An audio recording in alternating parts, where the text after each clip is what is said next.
Assalamualaikum warahmatullahi wabarakatuh. Perkenalkan, kami dari kelompok 12 yang beranggotakan Ahmad Maulana, Rizka Fauziah, dan Fabrio Dwiansah. Di sini saya akan mulai untuk mempresentasikan.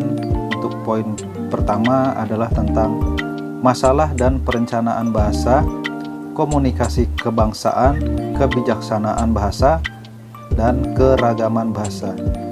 Yang pertama, masalah kebahasaan. Dalam pandangan linguistik umum, kajian bahasa merupakan wilayah yang sangat luas cakupannya untuk dijadikan bahan penelitian. Apalagi jika dalam masyarakat bahasa yang jumlahnya sangat besar. Misalnya, diperkirakan bahwa di negeri kita terdapat 300 bahasa.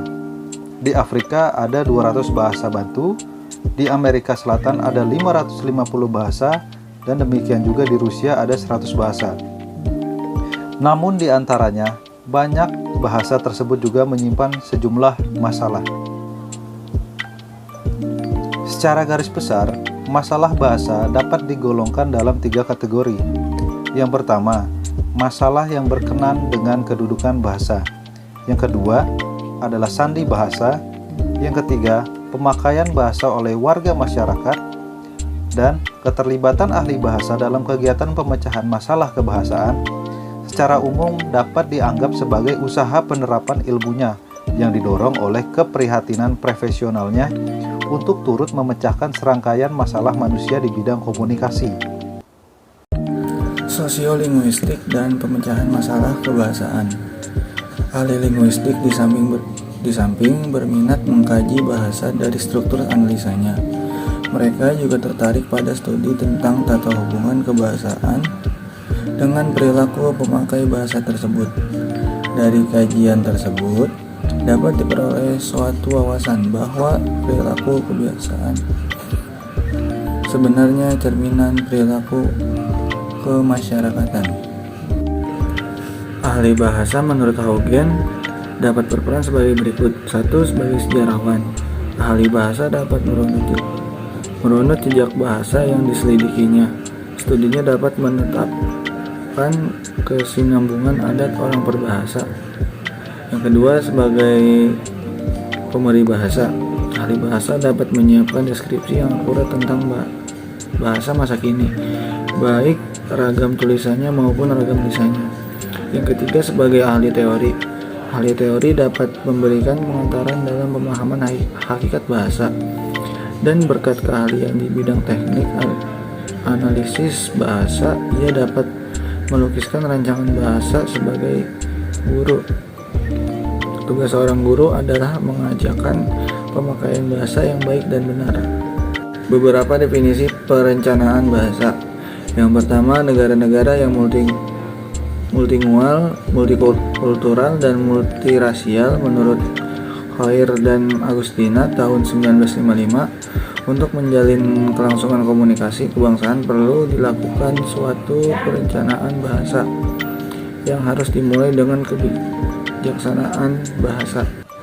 Berikut ini adalah pengertian perencanaan bahasa menurut para ahli. Yang pertama, Haugen tahun 1995 mengemukakan perencanaan bahasa adalah usaha untuk membimbing perkembangan bahasa ke arah yang diinginkan oleh para perencana. Yang kedua, ada Ray dari tahun 1961 mengemukakan bahwa tujuan perencanaan bahasa terbatas pada sasaran anjungan atau rekomendasi yang aktif untuk mengatasi masalah pemakaian bahasa dengan cara yang paling baik. Yang ketiga, ada Taul tahun 1964, 1968 sampai 1974 mengemukakan bahwa perencanaan bahasa untuk mencari norma yang ideal atas prinsip kejelasan, kehematan, dan keindahan. Yang selanjutnya ada Niels Dupuy tahun 1970 mengemukakan bahwa mengatasi masalah bahasa dapat dilakukan dengan 2 cara, yakni yang pertama ada ancangan garis haluan meliputi pemilihan bahasa kebangsaan, pembakuan bahasa, keberaksaraan, serta tata ejaan ancangan ini bersifat mikrokopis. Yang kedua, ancaman pembinaan meliputi ketetapan dan keefisienan dalam pemakaian bahasa serta kendala dalam komunikasi. Ancaman ini bersifat mikroskopis. Kres pada tahun 1964 membedakan dua dimensi perencanaan bahasa. A. Perencanaan suatu bahasa meliputi perencanaan kedudukan suatu bahasa atau tata hubungan dengan bahasa lain. B. Perencanaan korpus bahasa meliputi pengubahan ejaan dan pembentukan istilah. Garvin pada tahun 1973 mengajukan perencanaan bahasa dalam dua kategori. Yang pertama ada pemilihan bahasa untuk tujuan yang direncanakan seperti bahasa kebangsaan atau bahasa resmi serta faktor-faktor di luar bahasa. Yang kedua ada pengembangan bahasa untuk peningkatan berkeraksaraan atau usaha pembakuan bahasa. Aspek-aspek perencanaan bahasa. Menurut Dasgupta dan Ferguson pada tahun 1977 mengemukakan aspek perencanaan bahasa meliputi A. Aspek indikatif, yakni pertimbangan situasi kebahasaan dalam keperluan pembangunan sosial dan beberapa arah perubahan. Yang kedua atau B, ada aspek regulatif, yakni perlu adanya tindakan pihak berwenang seperti peraturan resmi yang disertai sanksi.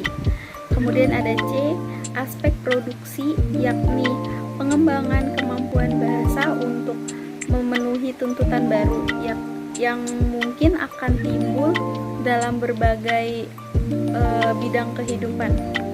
D. Aspek promosi, yakni pengelolaan produksi dan standar yang baru di kalangan pemerintahan, pendidikan, dan media massa. Ancaman alternatif untuk perlakuan masalah kebahasaan. Beberapa ancaman alternatif untuk perlakuan masalah kebahasaan meliputi A. Garis haluan kebahasaan yang berkenan dengan penentuan kedudukan bahasa dan fungsi sosiolinguistiknya. B. Pengembangan bahasa meliputi sandi bahasa. C. Pembinaan bahasa untuk meningkatkan jumlah pemakaian bahasa, mutu bahasa melalui penyebaran hasil pembakuan dan penyuluhan serta pembimbingannya. D. Cakupan perencanaan bahasa yang diterapkan pada ancaman pembinaan dan pengembangan bahasa. Kesimpulan dari materi kali ini adalah kasus bahasa di dunia ini jauh lebih besar daripada kelahiran bahasa. Oleh karena itu, untuk menjaga kelestarian bahasa-bahasa tersebut, perlu diupayakan suatu pemeriaan bahasa sebelum bahasa tersebut hilang dari permukaan bumi. Kasus menghilangnya suatu bahasa dikarenakan jumlah penutur suatu bahasa relatif kecil sehingga kematian dapat musnah dalam 1-2 generasi. Penyebab lain hilangnya suatu bahasa dikarenakan bahasa tersebut tidak mengenal tulisan.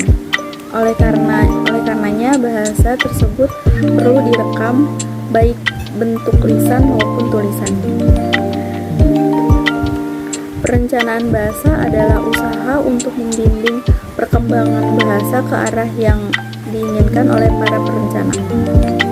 Perencanaan tersebut tidak semata-mata untuk meramalkan masa depan berdasarkan apa yang diketahui dari masa lampau, tetapi perencanaan tersebut merupakan usaha terencana untuk mempengaruhi masa depan.